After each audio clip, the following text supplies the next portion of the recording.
वाराणसी, जहां शिवरात्रि पर्व को देखते हुए शासन प्रशासन विश्वनाथ कॉरिडोर में लगा हुआ है, वहीं बीएचयू स्थित विश्वनाथ मंदिर में बीएचयू प्रशासन ने भी कमर कस ली है। डिप्टी चीफ डॉक्टर विनय पांडे ने बताया कि मंदिर के बाहर आईआईटी के पास बैरिकेडिंग कर दिया गया है और सेंट्रल ऑफिस से बैरिकेडिंग कर दिया गया है और वाणिज्य संकाय की तरफ से भी बैरिकेडिंग कर दिया गया है, जिससे किसी भी श्रद्धालु को कोई भी दिक्कत का सामना न करना पड़े। उसके साथ साथ मंदिर के पुजारी राकेश शर्मा ने बताया कि कल सुबह 4 बजे से मंदिर कपाट खुल जाएगा और उत्तर प्रदेश प्रशासन के साथ साथ बीएचयू प्रशासन ने भी कमान संभाल ली है। मैं प्रोफेसर विनय कुमार पांडे, पूर्व अध्यक्ष ज्योतिष विभाग, काशी हिंदू विश्वविद्यालय, वाराणसी। सर, इस बार शिवरात्रि जो है क्या कुछ विशेष लेकर आ रहा है और क्या महत्व है, कितने बजे स्टार्ट हो रहा है शिवरात्रि का? देखिए, फाल्गुन महीने की कृष्ण पक्ष की चतुर्दशी जब निशीथ व्यापनी होती है, अर्थात अर्धरात्रि में जब पड़ती है, तो उस दिन शिवरात्रि के नाम से मनाया जाता है। इस वर्ष यह शिवरात्रि का पर्व 18 फरवरी को यानी कि कल शनिवार को मनाया जाएगा और शिवरात्रि पर शिव की आराधना का विशेष महत्व होता है। वैसे तो काशी में भगवान शिव की आराधना होती ही है, काशी के अधिष्ठात्री देवता हैं, उन्हीं की यह नगरी कही जाती है। लेकिन जब शिवरात्रि की बात आती है तो विशेष उल्लास और विशेष भक्ति, अध्यात्म और धार्मिकता का एक वातावरण निर्मित हो जाता है काशी की भूमि में। तो कल शिवरात्रि मनाई जाएगी और दर्शन पूजन प्रातः काल से ही आरंभ हो जाता है, जिससे कि अनेक मंदिरों की अपनी अपनी अलग अलग व्यवस्थाएं हैं। उस व्यवस्था के अनुसार वे लोग अपने अपने मंदिरों में पूजन अर्चन की व्यवस्था करते हैं। और कल सभी सनातन धर्मावलंबियों के लिए, हिंदू धर्मावलंबियों को भगवान शिव का पूजन जरूर करना चाहिए, भगवान शिव का दर्शन जरूर करना चाहिए। अगर आप सक्षम हैं तो किसी शिवालय में जाएं, अगर नहीं सक्षम है तो घर में ही बैठ करके भगवान शिव का ध्यान करें, उन्हें दूध से अभिषेक करें, जल से अभिषेक करें, षोडशोपचार पूजन करें, पंचोपचार पूजन करें। अगर सामर्थ्य हो तो अष्टप्रहर पूजन करें, दिन के 8 प्रहर और रात्रि के 8 प्रहर। अगर दिन में नहीं हो तो रात्रि का जो चतुष्प्रहर पूजन होता है वह बहुत महत्वपूर्ण होता है, बहुत फलदायी होता है।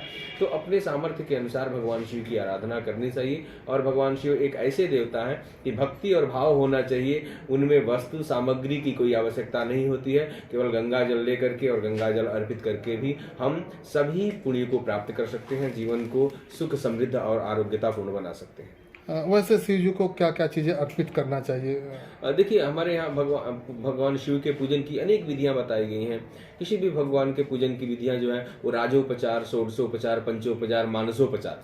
भगवान शिव के लिए जो विशेष बताया गया है तो उसमें भांग, धतूर इत्यादि अर्पित करना। लेकिन हमारे यहाँ जो शास्त्रों में वचन मिलता है वो कहा कि जलधारा प्रिय शिव, भगवान शिव जो है वो जलधारा के प्रिय हैं, अर्थात उनको जल जरूर अर्पण करना चाहिए। और गंगा जल अगर हो तो और भी अच्छी बात है, क्योंकि गंगा का जल लिया और भगवान शिव पे अर्पित किया, इससे बड़ा पुण्यतम कुछ नहीं हो सकता है। इसके अतिरिक्त जो पूजन की विधियां हैं षोडशोपचार, तो उसमें भगवान शिव का आवाहन करना, उनको आसन दे करके बैठाना, फिर पाद्य आर्घ आचमनियन से उनका प्रोक्षण इत्यादि करना, फिर पंचामृत से स्नान कराना, फिर वस्त्र पहनाना, यज्ञोपवीत धारण कराना, फिर माल्यार्पण करना, उसके बाद उनका श्रृंगार करना नाना परिमल द्रव्य से, फिर उनके सामने भोग की वस्तु अर्पित करके रखते हुए यथाशक्ति, और फिर धूप दिखाना, दीप दिखाना, और फिर उसके बाद से भगवान शिव को वो भोग लगाना, भोग लगाने के बाद ध्यान करते हुए फिर आरती करना। ये अनेक विधियां हैं,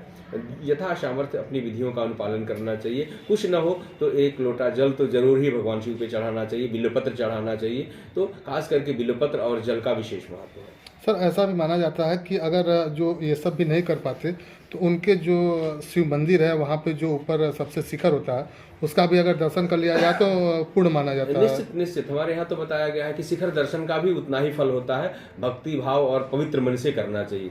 इतना ही नहीं, अगर अपने यहाँ ऐसा भी बताया गया है कि आप ऐसे निर्गम प्रदेश में हैं जहाँ से शिखर दर्शन भी नहीं कर सकते, भगवान शिव का कोई मंदिर नहीं है, कोई तस्वीर नहीं है, कोई आकृति नहीं है, तो कहा कि अपने अंगूठे को ही भगवान शिव की आकृति मान करके इसी पे भी जल अर्पित कर सकते हैं।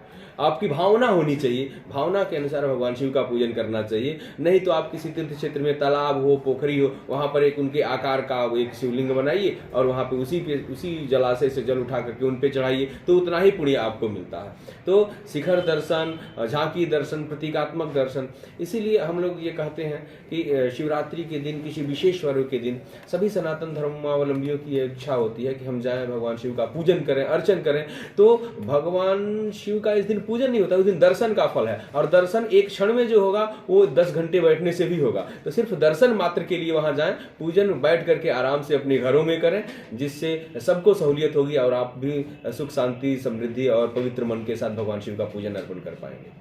कल गुरु जी बीएचयू राज्य में क्या सुरक्षा व्यवस्था की गई? देखिए, हमारे यहाँ जिला प्रशासन भी सहायक है और हमारे प्रॉक्टोरियल बोर्ड के सभी सदस्यगण सुबह के 3 बजे से लेकर के रात्रि पर्यंत, जब तक हमारा मंदिर खुला रहेगा, मंदिर का कपाट तब तक रहेंगे। मंदिर का कपाट दर्शनार्थियों के लिए प्रातः 4 बजे खुल जाएगा, जो रात्रि के 12 बजे तक खुला रहेगा। और इस बीच में जो भी श्रद्धालुगण आएंगे उनके लिए सुरक्षा की पूरी व्यवस्था है 3 तरह की। एक तो सबसे पहले हम लोग ये कॉमर्स फैकल्टी का जो चौराहा है, यहीं से किसी भी वाहनों का प्रवेश वर्जित हो जाएगा। उधर IT के तरफ आगे से हम लोग बंद कर देंगे। इधर सेंट्रल ऑफिस की तरफ जो मुख्य मार्ग है, वहां से किसी भी वाहन का प्रवेश वर्जित होगा।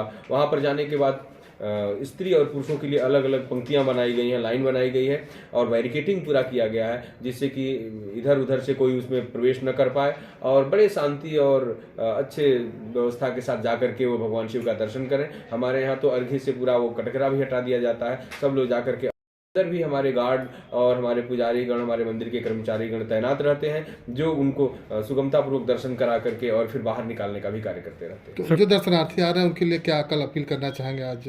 हम दर्शनार्थियों से यही अपील करना चाहेंगे कि बहुत भाग दौड़ न करें और एक दूसरे को क्रॉस करके बहुत आगे जाने की बात न सोचें। अपनी पंक्ति में खड़े रहें, कतारबद्ध तरीके से, बड़ी सहज और सुगम तरीके से भगवान शिव का स्मरण करते रहें। 10, 15, 20 मिनट, आधे घंटे में भगवान शिव का दर्शन हो जाएगा और भगदड़ से भी बचेंगे, व्यवस्था भी बनी रहेगी, आप भी सकुशल रहेंगे, दूसरों को भी सकुशल पूर्वक रहने देंगे और इससे आपके मन को एक संतोष भी प्राप्त होगा, क्योंकि भगवान शिव के मंदिर में जा रहे हैं और वहां भी हम जा करके और आगे पीछे करके किसी से पैरवी करने की बात करें, आगे जा करके मंदिर करने की बात करें, और कुछ लोग जो होते हैं वो बैठ करके ज्यादा देर तक दर्शन करना चाहते हैं, वो कोई बहुत महत्वपूर्ण नहीं है। भगवान शिव की एक झांकी भी कल दिख गई, वो अनंत पुण्य को देने वाली होगी। कोई जरूरी नहीं है कि हम बैठ करके शिवलिंग पकड़ करके ही वहां पर बैठे। तो लाइन बद्ध होकर के, पंक्तिबद्ध होकर के और जैसी प्रशासन ने व्यवस्था की है उस व्यवस्था में सहयोग करते हुए दर्शन करें, निश्चित ही श्रेयस और पुण्य के भागी बनेंगे।